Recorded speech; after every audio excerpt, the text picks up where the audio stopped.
کہ فرقوں کی دکانیں بند, the damage has been done.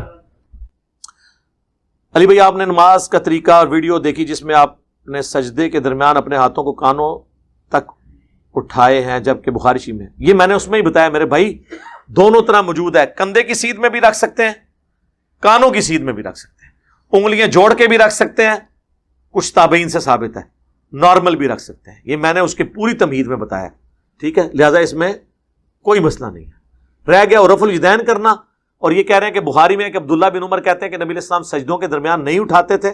بالکل آپ کا عمومی عمل یہی تھا کہ آپ سجدوں کے درمیان نہیں اٹھاتے تھے, لیکن میں نے بتایا کہ انس ابن مالک 2 سجدوں کے درمیان رفع الیدین کرتے تھے. امام بخاری نے جز رفع الیدین اپنی کتاب میں نقل کیا ہے, جس کی وجہ سے ہم 2 سجدوں کے درمیان رفع الیدین کو جائز سمجھتے ہیں.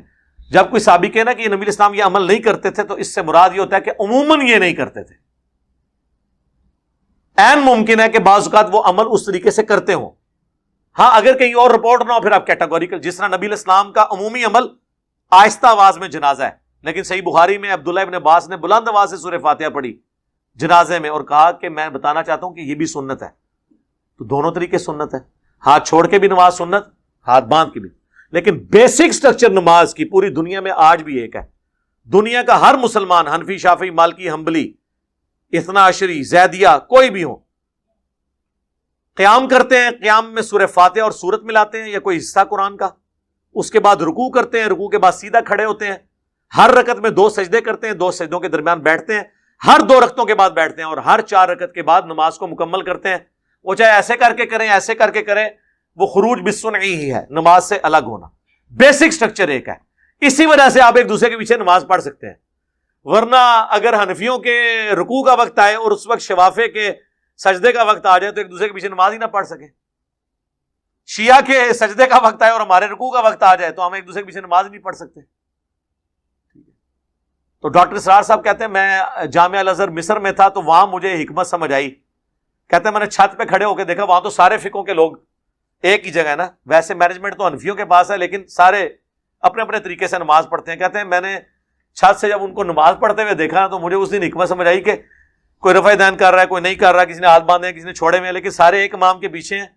تو میرے اس وقت یہ بات کلک ہوئی کہ ایک کے پیچھے اس لیے کہ نماز کا طریقہ ایک ہی ہے. یہ اہم ہی لوگوں نے ڈھکوسلا بھائی رفع الیدین کرنا نہ کرنا, اس سے اوور آل طریقے میں فرق نہیں پڑتا. ہم اسے سنت سمجھتے ہیں, اس کے بغیر ہم ایک رکعت بھی نہیں پڑھتے.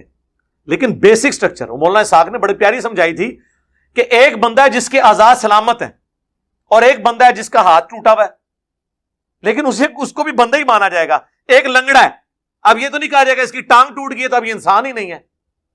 تو لنگڑی لوڑی نمازیں یعنی بغیر رفع الیدین والی, وہ بیسک سٹرکچر میں تو نماز ہے لیکن وہ اب لنگڑی لوڑی ہیں.